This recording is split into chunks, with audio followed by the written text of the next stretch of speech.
How is being a Green Beret similar to being a journalist? Today's guest, Fran Racioppi, explains the similarities in mentality between the two very different professions. Fran is a retired Green Beret and the host of the Jedburgh podcast. Fran tells us about his passion for journalism and what led him to joining the Army and eventually to becoming a Green Beret. Otis, Fran, and I talk about the importance of focusing on your audience and how that mindfulness improves your ability to communicate, whether you're a journalist, podcast host, or just talking with friends. We also talk about the short-sightedness that plagues much of the country and contributes to the political and social division. How can you shift your perspective towards long-term solutions? How do we help others to do the same? And why should your goal be to work yourself out of a job? Fran, Otis, and I dive into all of this and much more in this great episode. Quick reminder to rate, review, and subscribe to the show wherever you're listening. You can also find the full videos of the show on our YouTube page. And if you learned something from Fran, Otis, or me in our conversation, make sure to share the episode with someone else so they can learn it too. This episode is brought to you by Tribe and Purpose. The transition from college to that first career is a difficult one, and it's even harder when you lose your sense of identity. If you're an athlete who just hung up the cleats, it's hard to go from being a rugby player to being Joe in accounting. We created Next is Best to help retired college athletes use their skills to create an impact through entrepreneurship. Next is Best by Know Your Tribe will help to smoothen that rough transition by helping you establish a clear sense of purpose, an actionable path to success, and the tools you need to manage your life. Your 20s are a confusing and chaotic time. Next is Best gives you the tools you need to make sense of the chaos and make this next chapter of your life the best one yet. You can learn more about Next is Best by Know Your Tribe at findyourpurpose.coach. Now here's Cam and Otis with the show. Hey, welcome to the Cam and Otis show. On this episode, joined by my favorite phrase I get to say, a brother from the regiment. Fran Racioppi. God dang it, I knew I'd do that. We even practiced it. I know. Whatever I practice it, man. If I just go with the flow and I don't ask, it's like, man. But you know what? There's no better way to start to say your last show. name.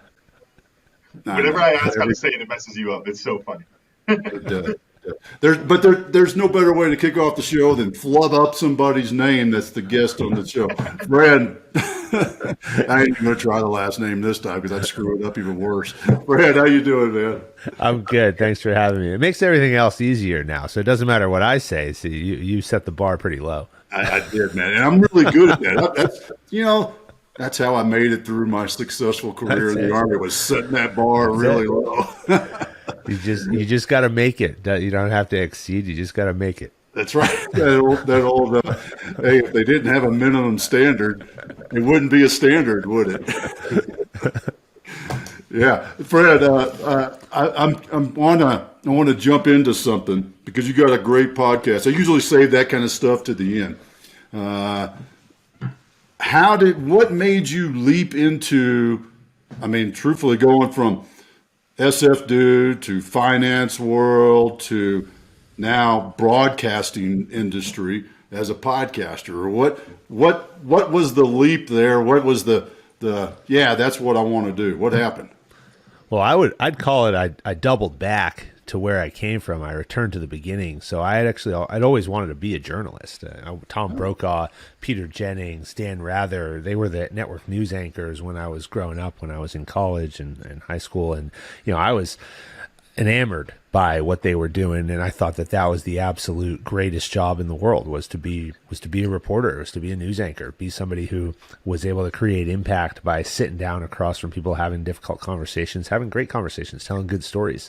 And that was what I wanted to do. And I went to Boston University for undergrad, studied broadcast journalism. 9/11 was my junior year. And then I was coming up on graduation, faced with the choice, go to Bangor, Maine, or somewhere in the middle of Idaho or Iowa, or what are they, the flyover states? No offense to the people who live there, but I'm from the East Coast. Well, that's where you start in journalism, right? I mean, in some little itty bitty town in the middle of nowhere. Yep, and that's what they said. You can go there and you can work 3 jobs and be a weatherman and a traffic reporter until you build your book up, or I watched these guys with beards and long hair riding horses through the mountains of Afghanistan, and then we went into Iraq and going to seek justice upon those who attacked our country. And I said, well, I think I should go do that first. And if I want to be a journalist, I can always do that later. And so I made the decision to go into the Army and do everything I could to become a Green Beret. And when that was over, then I said, well, I paid Boston University a tremendous amount of money for this education, which I was still paying 2 years ago. I actually just finished now? paying it off last year. And as I was sitting there in the COVID times at my mom's house, two kids living at my mother's house in COVID, I was like, what am I going to do with myself? And then I said, well, I'm going to start a podcast. I'm going to do the thing that I always wanted to do. I'm going to get back to where it all started, and maybe I'll get some sort of return on this investment that I still made to Boston University 20 years later. I love that. Is there a connection that you saw between whether in the special forces or just going to serve your country and the drive that you had towards journalism? Like, is there kind of like a core value that you saw that connected the two of them? Yeah, I think it's about impact.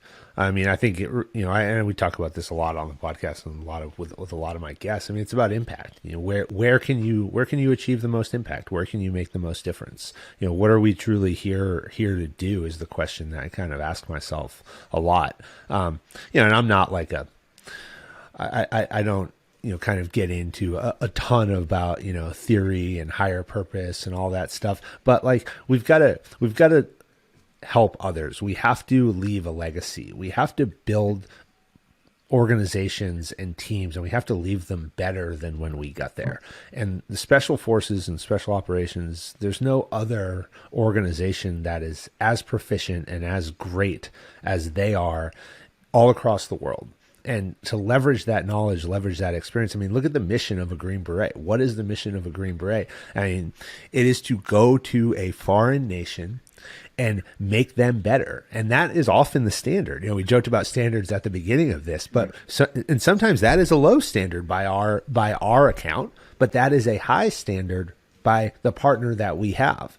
And so when we talk about personal growth, we talk about personal development, I'm doing a lot about standards right now because it's New Year's, right? And everyone's like, and I, just posting some stuff here over the last couple of days, and we wake up on January 1st and they're like, I have a New Year's resolution. And, on I got to January 4th, change. it's gone, yeah, I'm going to change. I'm going to, I know you hear it all December. I talk to so many people. I'm going to start working out in January. Why start working out in January? Start working out now. Why? So what, on January 1st, you're going to wake up, you're going to be a different person and you're going to go work out for 2 hours a day? No, you're not. You're not going to drink every night? No, you're not. You're not going to eat you're not going to eat 5 slices of pizza? No, that's not true. You are. But could you have 4 slices of pizza instead of 5? Can you have 2 drinks instead of 3? Can you work out for half an hour, 20 minutes? And can you do that consistently for 4 days, 5? Well, start with 1 day, 2 days, then make it 3, then make it 5, then make it 10. You got to have a standard. Figure out your standard. And then don't compromise on that standard. That's what Special Forces teaches you. And that's what journalism teaches you. And back to your question, journalism, I could do a whole podcast on my thoughts on journalism and where we've gone in 20 years, and from the people that I referenced, which really set the standard. Barbara Walters just passed away. Yeah.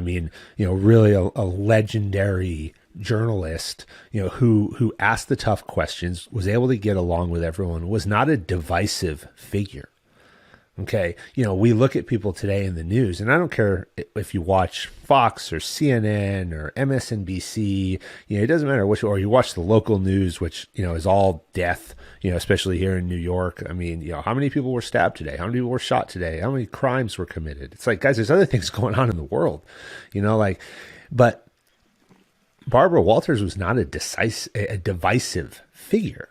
No. Everybody talked to Barbara Walters. Castro, Putin, they're not going on Fox and CNN and these talking heads and all these people who are getting up there and pontificating their ideas, which quite frankly, most of it's a bunch of bullshit anyway. But you have to get, when you truly want to create impact, who are we creating impact for? Are we trying to create impact for these outer edges of the spectrum, or are we trying to create impact for in that bell curve, that middle 50%?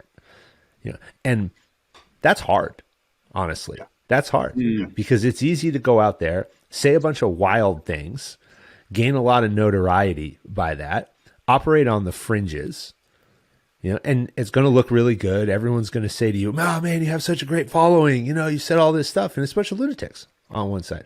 Or do we want to focus on that middle 50% of normal people who want to do the right thing every day, want to be good at what they do, want the people around them to be good at what they do, and they're the ones who this country is built upon? And when you look at journalism, when you look at special forces, that's what we're doing. We're looking at the bulk of the people. We're saying, where can we create impact? How can we make them better? And how can we teach them to do it themselves? That's it. That's the point I was chomping at the bit to say, because I add to that special forces mission of making them better, but I also like to look at it as working myself out of a job. If I can make them good enough.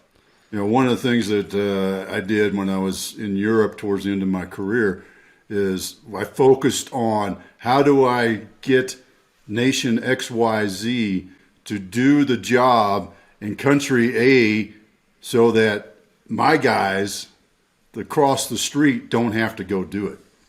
And that's, I'm interested to hear, since we're talking a little bit about that journalism thing, I'd love to hear your opinion of that. Because you said it, make them better, but how does that translate, that work yourself out of a job as a reporter and I won't say reporter, as a journalist? Does that translate in the same aspect? Yeah, I think so, because what am I focused on? I'm focused on telling the stories of what I call modern day Jedburghs, right? We look at Operation Jedburgh and we talk about them as visionaries, drivers of change, a group of individuals who came together as 3-man teams with very little guidance and direction. Parachute behind enemy lines. Let us know what you need. We'll try to get it to you. Maybe we will, maybe we won't. And good luck. Don't let the Germans reinforce the beaches on Normandy. And if you fail, we lose the war. Yeah, okay. The free world is over if you fail. Yeah. Hey, all right. Good luck, guys. And what do we have? A couple of hundred guys jumped in and they changed the world, right? And that is incredibly impactful. And so, when we look at what we're trying to do, what I'm trying to do on the podcast, and as a outlet for journalism, and I say that all the time. I say that this is not about the podcast. This is about creating an outlet of journalism where we can tell stories and we can share lessons learned that are going to help people grow. And people are not going to enjoy every episode. We've got 107 episodes out as of today. So, we'll release we're putting a little bit of focus because we got a big event in Miami coming up next week, so we're not releasing episodes so I don't get lost, but we got about 5 more in the queue, and then we're gonna really be on fire here every week. We did 65 episodes in 2022. You're not gonna like 107 episodes that I did, and I don't expect anybody to, but I guarantee you're gonna like some of them. And when we have 214 episodes, you'll probably like more than double what you do like right now. And when we have 500 or 1,000, it's going to exponentially increase. And so it's about creating a community. We call it our Jedburgh team. It's about creating a community, a bank of journalism that somebody can tap into and say, where am I right now? And do I want to talk and hear and find a way to improve my mental health today, my physical health today? Am I building a business? Am I an entrepreneur? Am I starting out and I want to start a startup? Okay, well, I can listen to these couple of episodes. Am I a big business? Do I want to go to the next level? Do I need to find a way to get promoted? Am I having challenges on my team? Have I suffered crisis? Do I need some leadership lessons? Do I need a philosophy on some values on how I think about leadership? Well, I can listen to this episode. So we have all of these different aspects that we're trying to hit on this thing. It would have been very easy for me to go out there and say, I'm gonna talk to veterans about veteran related issues. Okay, we'd be done. We'd be done. 2 years in, we're going to be we're 21 months in. 20, we'd be done. I had nothing else to talk about. We would have had the same conversation 107 times. We'd be circling back on the same, 4, 5, 6 guests, and nobody would be listening. We would have had a great spike at the beginning because we would have segmented them. We would have gone to a very niche market. We would have had a lot of people, and then we'd cap off. And then where would I have to go? Then I'd have to get bombastic. Then I'd have to start moving away from that center onto those fringes. How do I get these people who agitated so that they're going to listen, so that we can speak in sound bites, so that they can then take that and say, "Oh my God, did you hear what this guy said?" That doesn't build great organizations. We're at a point. I believe we're in a very decisive point in this country, and we have a crisis of leadership. Look what's happening right now. We've got 20 people in the Capitol who are elected leaders. Okay, by the way, are elected leaders who are holding the world hostage. Because, and I don't care where you come from, all right? The U.S. is the world's leader. It will remain the world's leader, and we are represented by those in Congress. And when Congress fails to do its mission and cannot go to work every day to do the mission of the people, we are failing not only our country, but the world, and we look like a bunch of clowns. Because there's 20 people in there who 10% are holding 90% hostage. Come on. Are we that decisive? Are we that myopic? Right? Can we not come together, look at the big picture, and say, when are we going to stop this? And be the litmus test and the benchmark that the rest of the world looks at. This is a crisis in leadership, and this is a big deal.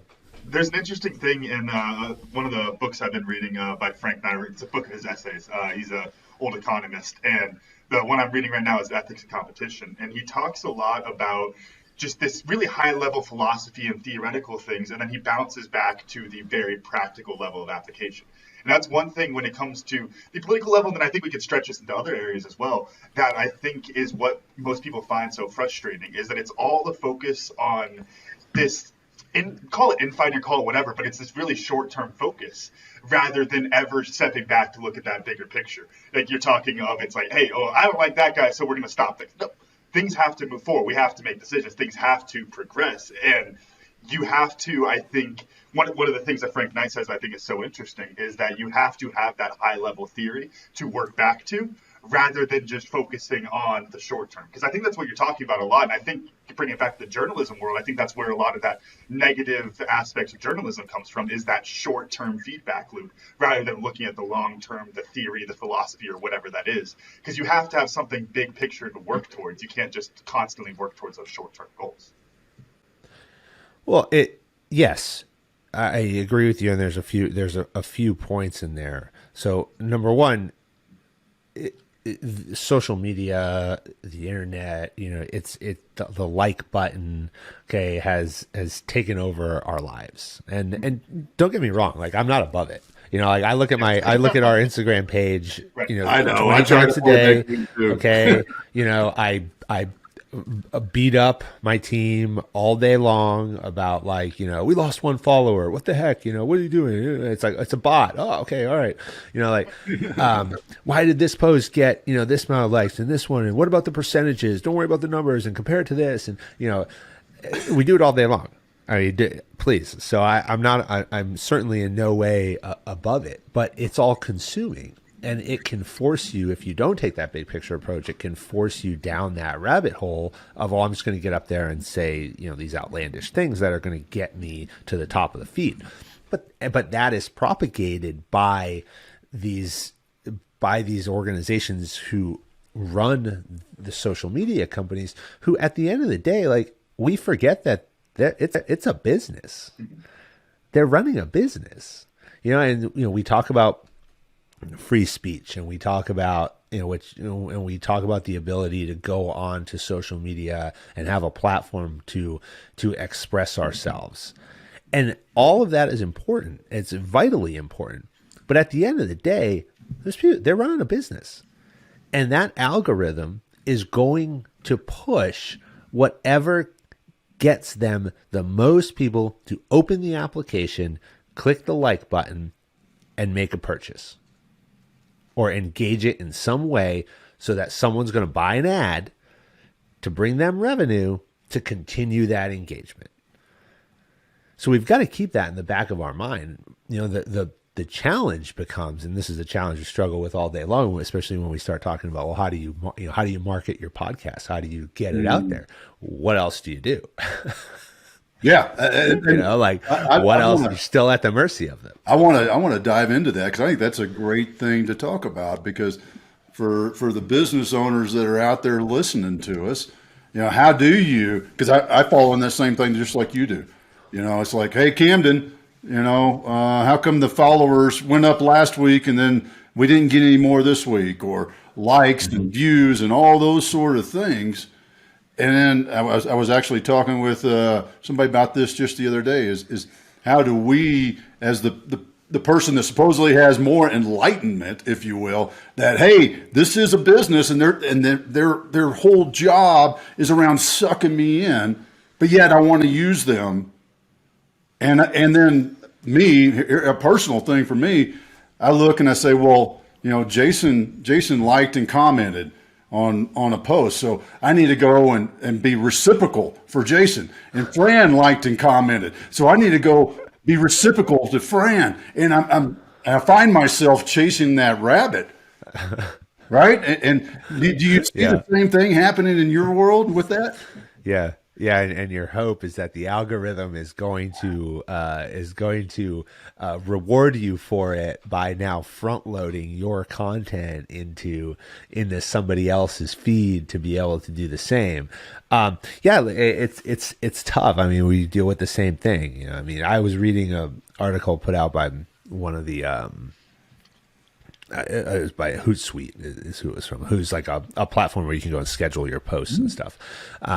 And it said, it said how to achieve, the title was how to achieve social media growth, specifically on Instagram, when you don't have 2 hours a day to spend on engaging on Instagram.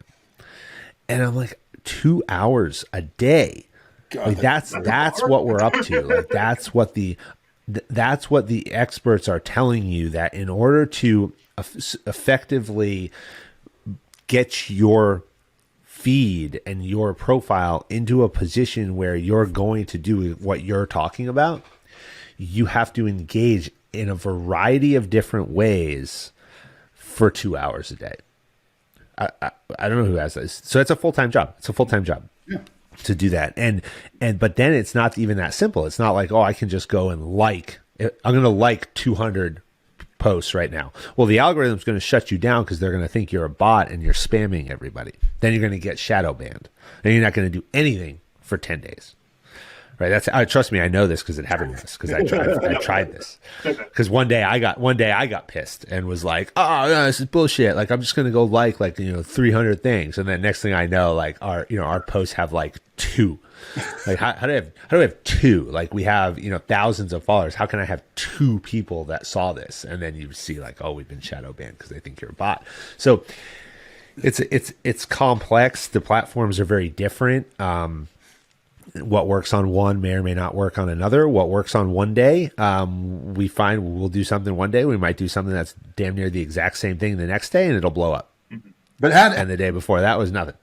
How do you, Fran, handle that though? In all seriousness, because there is that, you kind of got to check it because you got an account. I mean, you got to be consistent. Unless you turned it all over to somebody. Yeah. So. Unfortunately, I cannot turn it all over to somebody because we do not have the budget yet. So, but you got to be consistent. I think the biggest way to achieve success, as I was mentioned, kind of with the whole strategy behind the podcast, is you got to take the long-term approach. There's a couple different ways. You've got to be able to, number one, take the long-term approach and just be consistent. Understand your voice, understand your message, continue to put that message out there. I'm not a patient person. But you've got to demonstrate that patience. You have to, and then you got to try to not be afraid to change, not be afraid to iterate on things, not be afraid to make, small changes, even big changes, and see what happens. Maybe it's going to work. Maybe it's going to work for 2 days. Maybe it's not going to work at all, but like, that's okay. I mean, the other thing I'll say is go look at the numbers, of others. So go to Joe Rogan's page, go to, this is what I do. I go to Joe Rogan, I go to Tim Ferriss's page. I go to like the big time folks within specifically podcasting. And then I start doing the math, and it's like, okay, well, on a percentage basis, you have like 2 million followers, but only, so 200,000 liked it. Right. So, it's really like a 10%, I mean, like whatever, okay, I got 10%, like, I'm cool. I got 20%. I'm better than you. Out of our 100. So exactly. Yeah. Dude, hey, yeah. Like, I'm doing better than you, Joe Rogan. Like, haha. So, yeah, but there's an element of patience to it, and there's an element of trying new things, see what works. What we find to be the most successful is partnerships. We find that like when we can expand reach through partnerships, meaningful partnerships, and doing the right thing. I mean, it comes back to that standard. I'm not going to compromise the standard. We're not going to start saying outlandish things. We're not going to get all crazy, because the other thing too is people aren't going to want to talk to you. Yeah. I referenced somebody like Barbara Walters. You look at like somebody like Tom Brokaw. Everyone wanted to talk to them. Everybody wanted that chance to sit down and talk to them. There are a lot of people who won't go on people's shows today, right? Because they don't want to be put into a box. They don't want to be cornered. They don't want to be forced into a soundbite. Let's have open and honest conversations. Let's have difficult conversations. I'm not saying that we should just we should grab, some candy canes and, be, all joyous and not ask hard questions and not push people for answers. We should absolutely do that. But we can be respectful about it, and we can value their opinion. I've referenced it a few times. Patrick Murphy, the former Secretary of the Army, congressman from Pennsylvania, when my interview with him, when he came on the show, he said, you can disagree, but you can't be disagreeable. Love that. And what we see is that people disagree, and then they just throw their hands up and they're like, whatever, I don't like you. We're going to release an episode in a couple weeks here with Mike Waltz. So Congressman Mike Waltz, Green Beret, Lieutenant Colonel in the SF Reserves, National Guard, but represents Florida's 6th district. And we talk a lot about the fact that the veterans in Congress, in this 118th Congress, there will be, I think it's like 93 veterans are going to serve across both the Senate and the House of Representatives. There are like 30 Army veterans in the House of Representatives alone.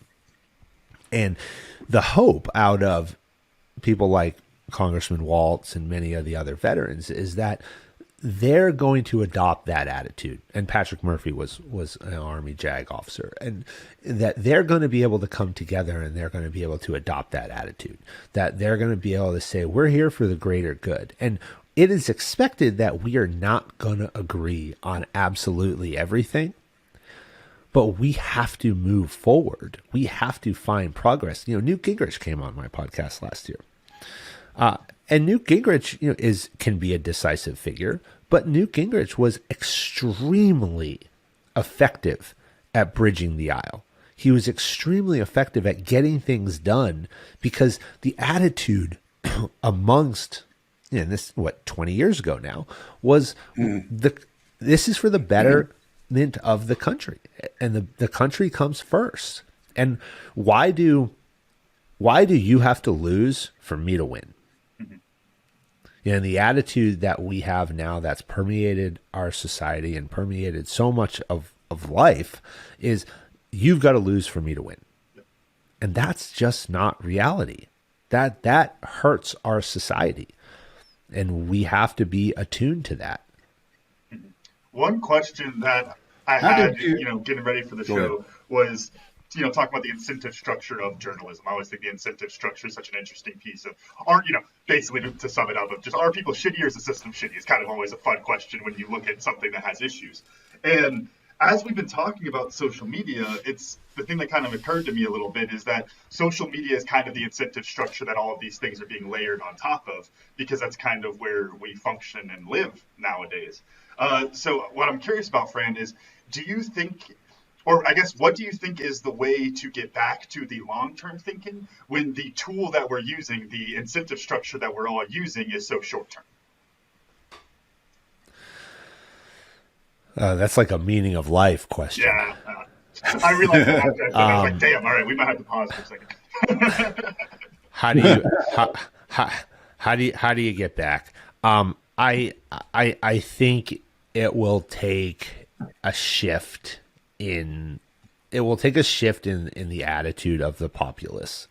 I think I don't like the term hope. I tried to never say the word hope because I don't believe hope is a course of action, but I do believe that as a society we will get tired of it.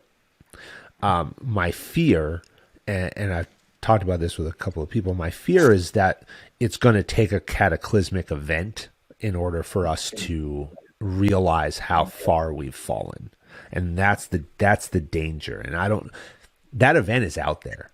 We don't know what that event is. We don't know if that is some sort of national security incident, whether that event is an economic incident. We don't know what that event is, but the event is on the horizon, and there are there's a lot of, and I'm not a doomsday kind of way, but that next significant cataclysmic event that will shape the country is out there in the very near future, I believe.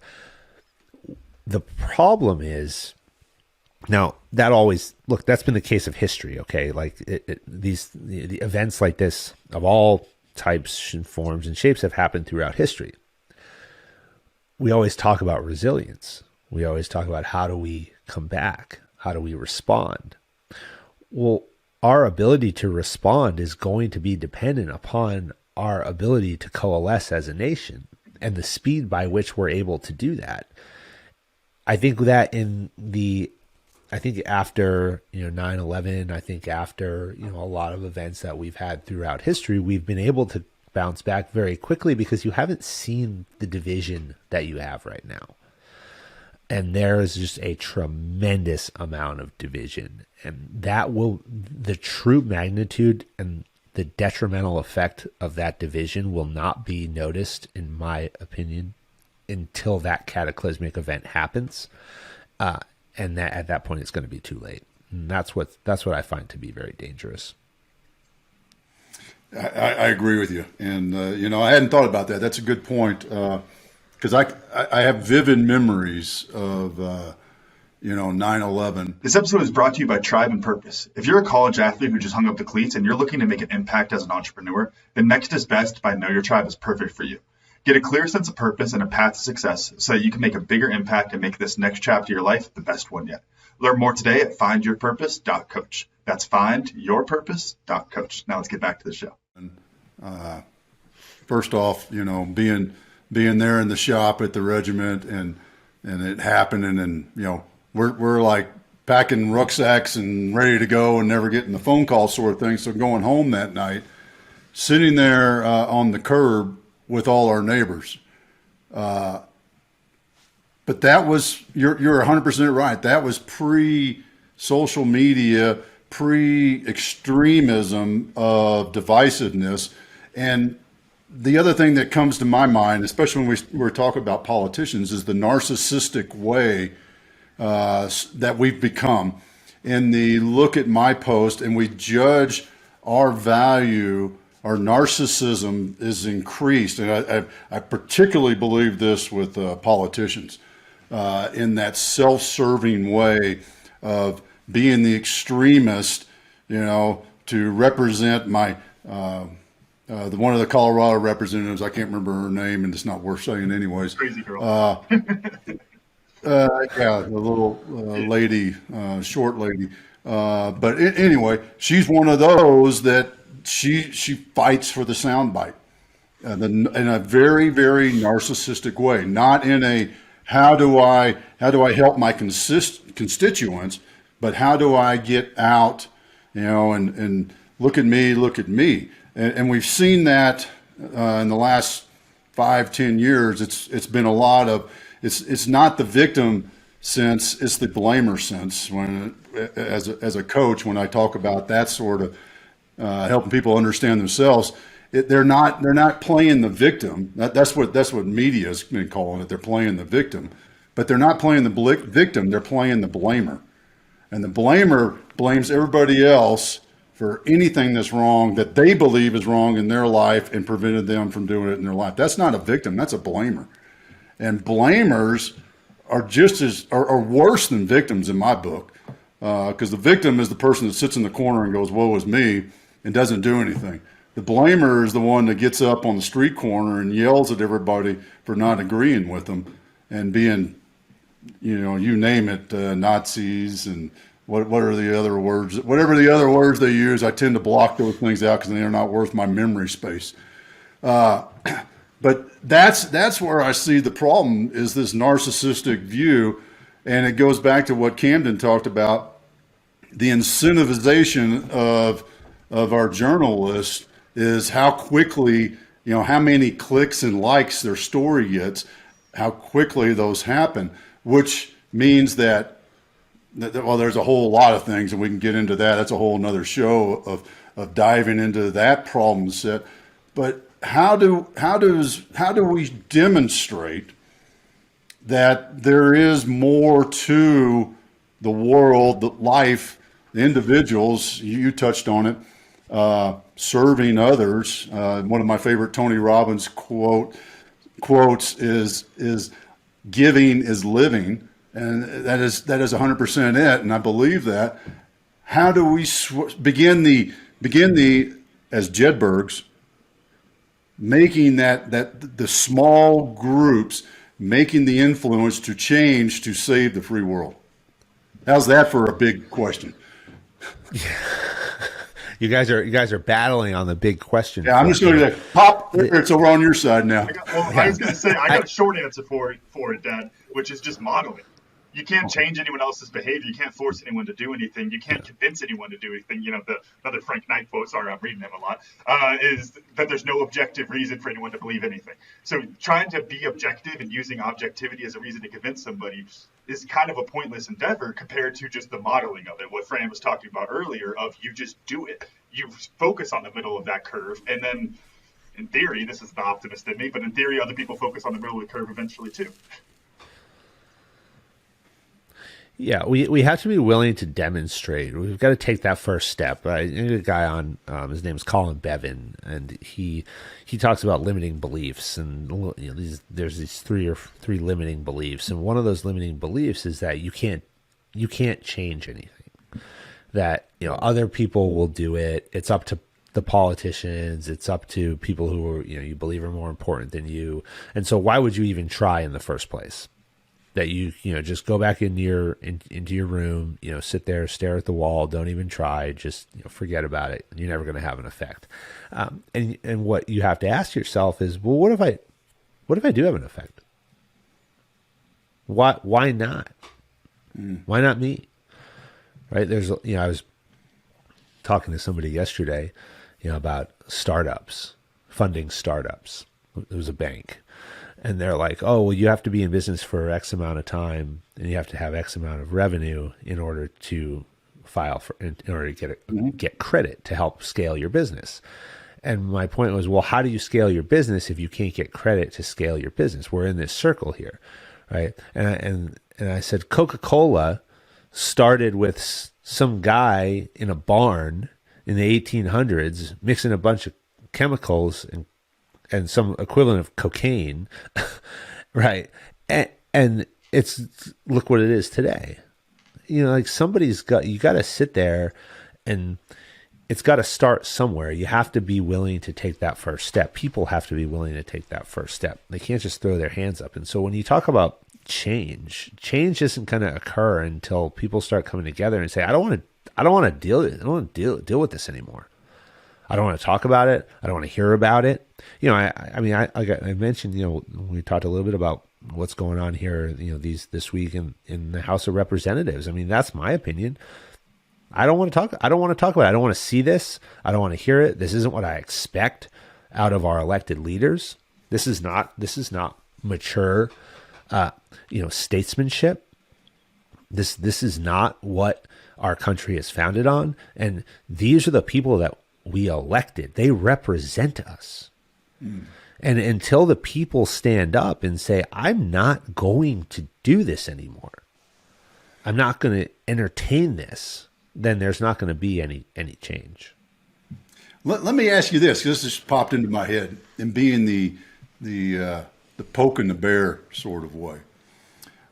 Are we propagating the problem because we're identifying these issues, these parts and pieces? Now, there's not one single thing, but we're identifying these issues, and one of them being the use of social media and how that's influenced us and how it's changed the attitude.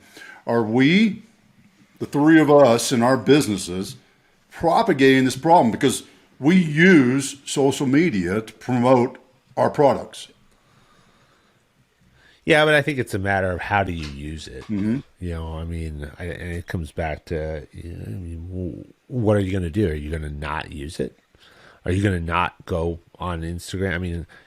Number one, how are you going to promote what you're doing? But I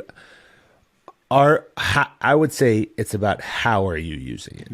Are you using it to basically be bombastic and drive up your like count, or are you focused on your audience? And there's a lot, tons, hundreds and thousands of studies on this, that you can have a small engaged audience who likes you, is focused on you, and that will be more meaningful than having a massive audience who just follows you because they think it's fun or funny, but they won't engage. Okay, so I would rather have 3,000 people who care about what I say, engage with me, talk to me, want to have important conversations, want to become better versions of themselves, want to build great teams and organizations, are focused and contribute to the community that we're building, than 100,000 who don't really care. So the way that are you propagating it? I mean, I don't think so. I think you have to, I think if you focus on your audience, you focus on building a group of people around you who care about what you have to say and your opinion and share your common values, then focus on them, and that will grow. It's going to just take time to get there. I'd say we don't propagate it any more than driving on the highway propagates road accidents. Like, it's a tool that we're all using, and we all accept that we got to use it, and it's dangerous, and there's dangers that come with it. But it's kind of, to Fran's point, it's more just, how are you going to use it? How are you personally going to use it? Are you going to drive safe? Are you going to be safe on social media, I guess is the way to put it. But what this brings to mind is something kind of in the same vein of, when we talk about Fran, earlier when you were talking about Barbara Walters and, what journalism used to be like versus what we see a lot of nowadays, one of the things that came to mind was, is it a difference of personal curiosity versus sharing my ideas? And I think we think about this in terms of, Dad, we talk about it with politics and leaders, like you want the reluctant leader. And it's almost like it is my personal curiosity. And if someone else gets it, it's good. But the people who are making it bad are the people who are trying to tell you their ideas. Would you agree with that, Fran?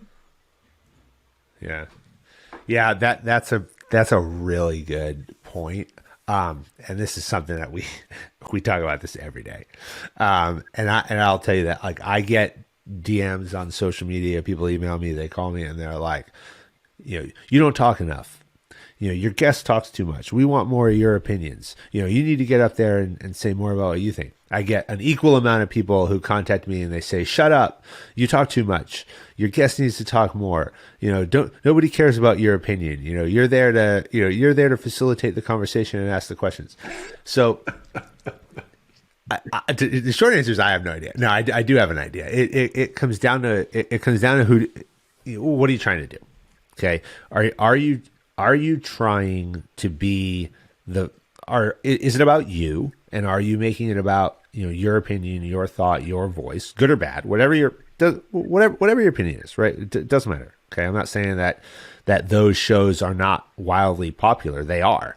I mean, they're some of the most highly rated shows in journalism, on television, on the radio, are in podcasting, are people who don't have guests, who just get on and they just talk. Yeah.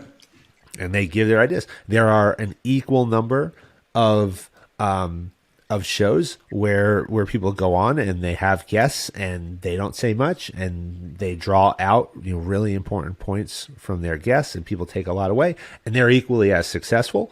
And then there's a combination of the two. Rogan's a good example of a combination of the two. Tim Ferriss is more on the look. I'm an academic. I ask questions.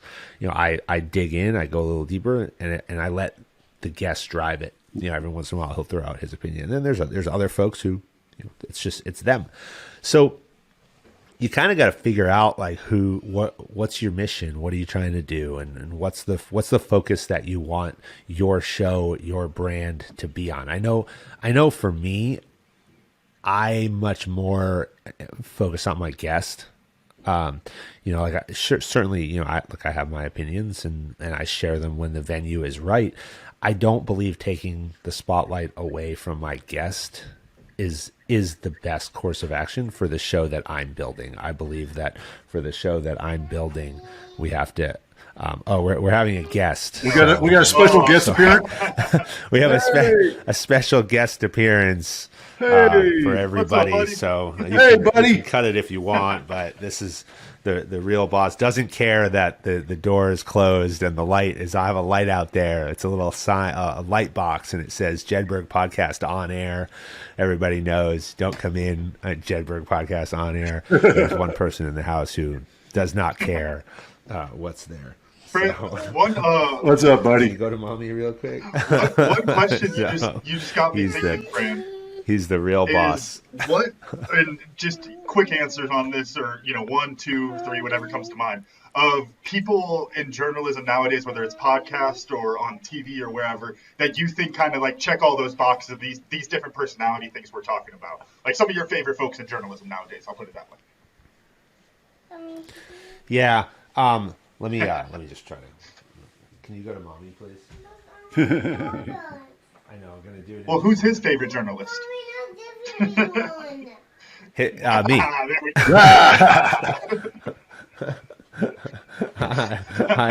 I'm his. Can you go to mommy, please? All right. Okay. So sorry. Hang on. Sorry, guys. Well, Dad, I want to throw it over to you a little bit. As we're talking about that personal curiosity versus sharing the ideas and that type of thing. Do you think that's something that's kind of like intrinsic? Like, is this, we talk about solving different problems. Do you think it's something that can't be solved in that way? Sorry. Well, what I've been thinking about, and without getting too far ahead of myself, is how do you, it all boils down to maintaining your values. You use the word standards, Fran, but it's more your values and how do I can stand, I have this image and I don't remember where I saw it, but it's one of those kind of like sped up videos of one guy standing on the street corner in New York and the thousands of people just going by, and this one guy is just standing there. And if you think about it in that sense, that's a great place to be. Don't be the person who just goes with the flow because, hey, I need to be on this and I need to make these comments to get more likes. And if you do anything, and there's several Stoic quotes that come to mind, but if you do anything that goes against your values to better yourself, to quote unquote better yourself, then you're not bettering yourself. So that's what all this talk of how do we use the social media and maintain our standards, and don't be that person who goes with the crowd. Because ironically, we're talking about the mean, but the crowd that we see is the extremes on either side, and I think that's something to think about. Well, we talk about the vocal minority. You know, is the term that we throw out at that. We say there's a vocal minority, and then when that gets picked up, that becomes the what is represented as the majority. You know, and I say this when I coach organizations and leaders all the time. You know, people will come in. Okay, well, they think this. Who's they? You know, let's define they. You know, the company thinks this. Okay, the company, like, no, what's the company? A name and a logo. The company doesn't think anything. There's people who work here. Who are the people? And are we talking about two people who walk around the office all day and, you know, say that you're a bad leader? You know, because they'll come in, oh, my company hates me. Okay, who? Like, how many people work at your company? 100? All right. Are we talking about, you know, 2 or 3 people who walk around all day long saying that you're terrible? Or are we talking about 97 people who think that? Because these are vastly different, right? The approaches that we now have to take. You know, I think you have to have an opinion. Like, I mean, you know, there's, you know, we say all this, and you ask me, you know, who I kind of look up to and who I think sets some of these examples. You still have to have an opinion. I mean, you can't just we're not robots, you know, we're not machines. You know, we have emotions, we have feelings, we have opinions. I sit here all day and talk to people. You know, I watch the news, you know, I read, I form my own opinion and thought on this. I think what it comes down to is what's the venue by which you want to put that out?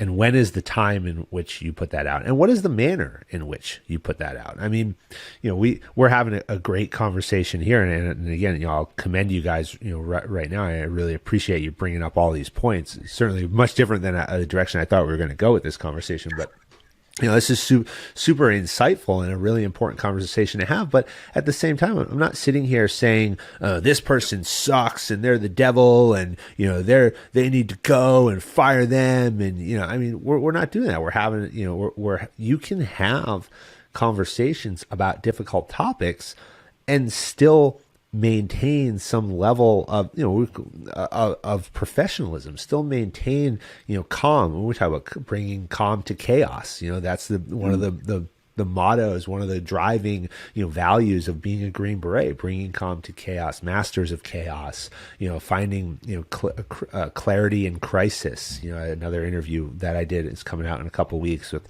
Mark Polymeropoulos, was a senior executive at the CIA, wrote a book called Clarity in Crisis. And it's about, you know, when everything looks like it's a mess, what's our job as leaders? It's to put the cool head on our shoulders, have the emotional strength. I talk about emotional strength in almost every episode.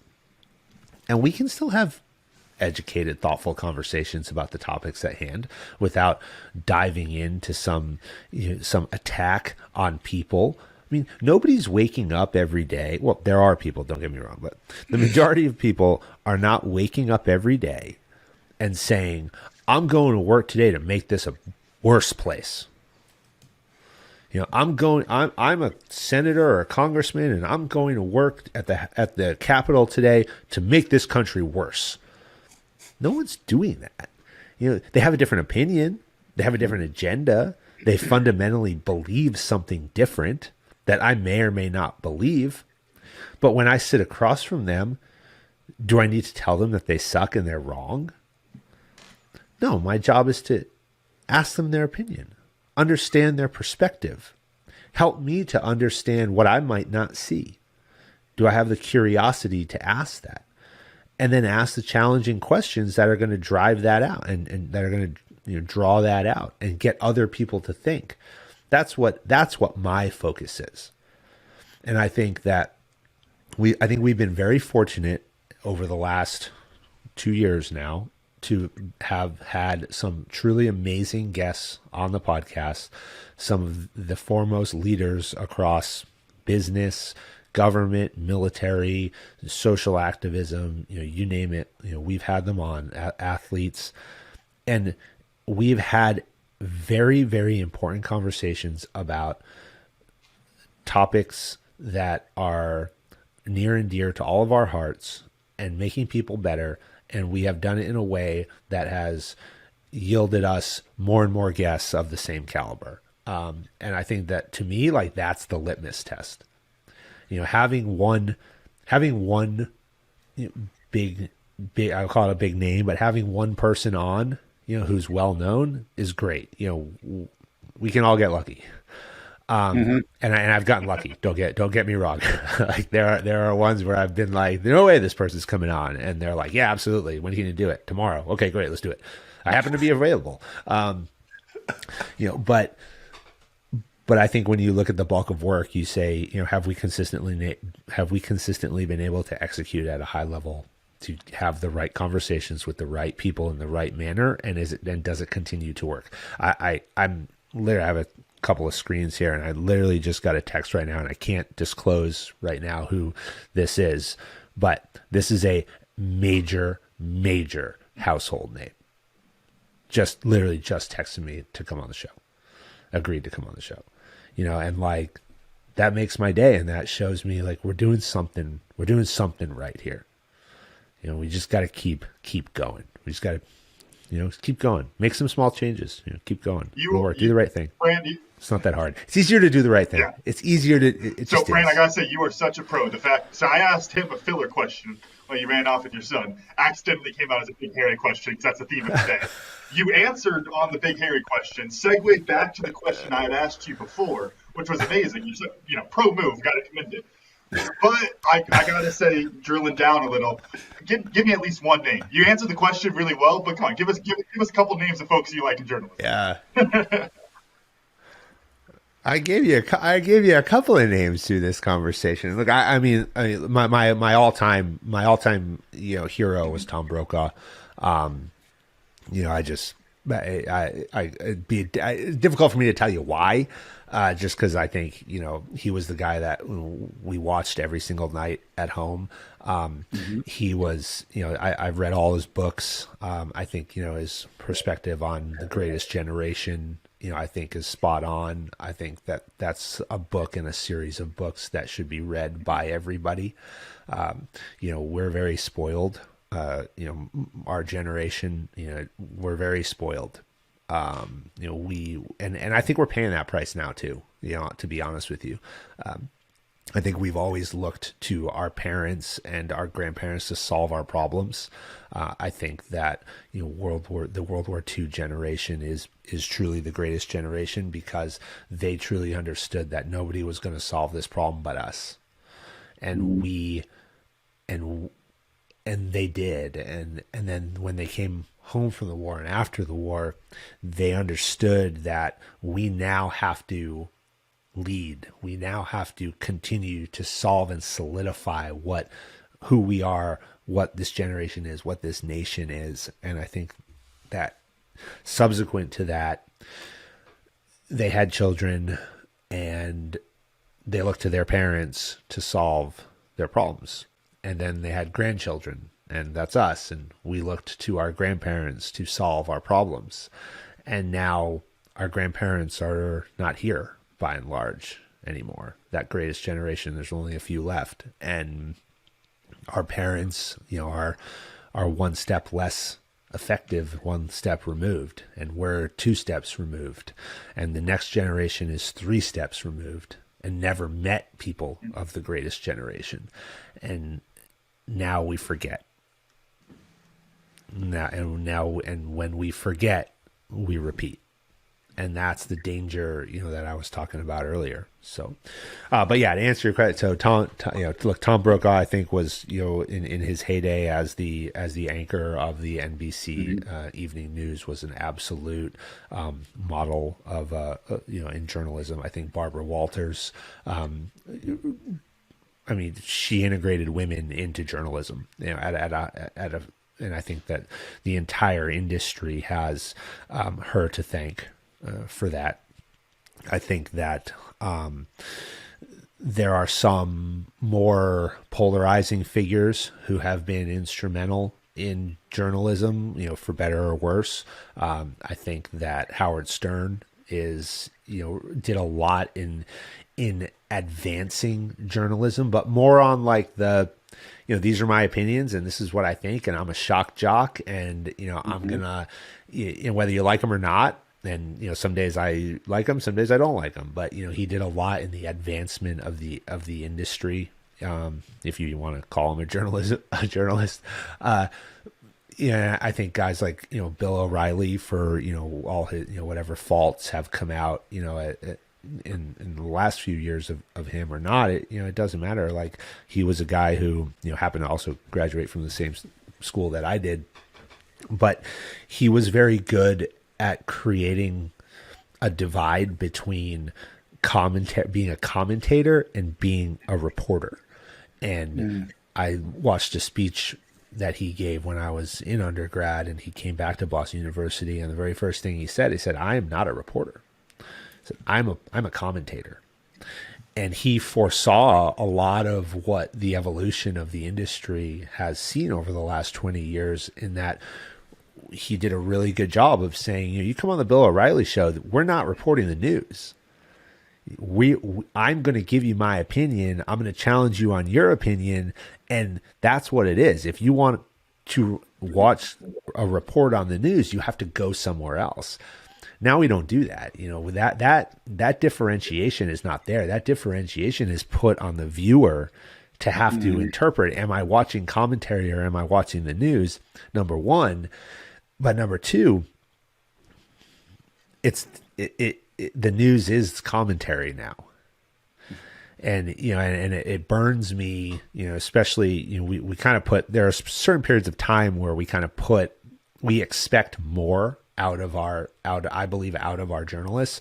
And that's, 6 a.m. to 9 a.m. And that's, 5 to 7 at night. And those are times where, I believe and maybe that's just, old school theory, but, that's when you watch the news. When I was growing up, when you were getting ready to go to school or going to work, it's the first thing I do every morning at 7 o'clock. I'm in my office here about 5. And then at 7, I go into the kitchen. I get my daughter ready to go to school and get her on the bus, and I put the news on. But there are only a few channels I'll watch, because I don't want that period of time. I want to know what happened yesterday since last night, and I want to know the big stories of the day, and I don't want to hear someone's opinion about it. A lot of organizations have blurred that line. A lot of organizations now have really ruined specifically those periods of time, to be able to come in and just tell me what's going on and let me decide. Let me decide for myself what's going on without your opinion. And I think that the nightly news is another aspect for that. And I think the nightly news has done, specifically the network nightly news has done as good a job as they can to stay away from some of that you see on like the cable news networks. I mean, since some of the cable news network stuff, like, it's just, I can't watch any of them for an extended period of time, because you're just like, the best is whether you agree or not. Like, I mean, I'll agree with people and just get pissed and be like, this is enough. Like, now you've taken it just so far to the extreme that it's nonsense. And then you'll switch to the other channel and it'll be a complete opposite. And it's like, what do you mean? I just watched this guy say the complete opposite thing. And the unfortunate thing in this situation is that you're putting the onus on the observer, which is which is good and bad. But we have to understand who our audience is, and if our audience is that middle 50%, and we have to understand, are they going to stop and interpret what they're seeing, and are they going to take that objective look at everything? Are they going to think about it and say, is this the facts? Should I believe it? Do I need different data sources? Should I research it somewhere else? Most people aren't going to do that. And that's the danger. So yeah, I think those are some folks who I think really kind of, influenced the industry, good and bad, and some folks that I've looked up to throughout my time. You reminded me of something, and when I was a young captain on the teams in Bosnia, how I was shocked at how the population was so influenced through, and this is pre-social media, of course, through an article in the local paper and rumors generated throughout the neighborhood, throughout the region, and how quickly those things and those opinions influence. And it would just shock me. And I never thought about this until now. That was a pre-social media thing, because I think you've hit an interesting point, is the fact that we were able to gather the information here in the U.S. Because the old yellow press, look it up in history books, kids. The old yellow press thing, everybody knew the National Enquirer was yellow press, right? We all knew that. But when we'd watch at 5:30 the evening news with Tom Brokaw or Peter Jennings or any of those guys, we knew we were getting objective facts. And then I go over to Bosnia, and the yellow press hasn't been, identified. And that spun so much social opinion. And I never really kind of put two and two together. That was a pre-social media thing.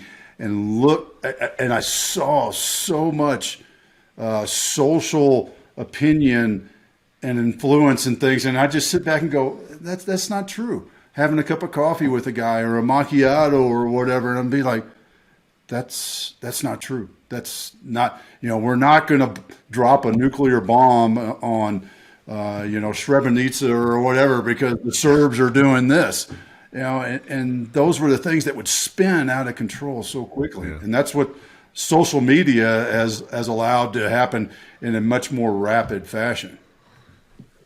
Well, propaganda has been used for the dawn of civilization.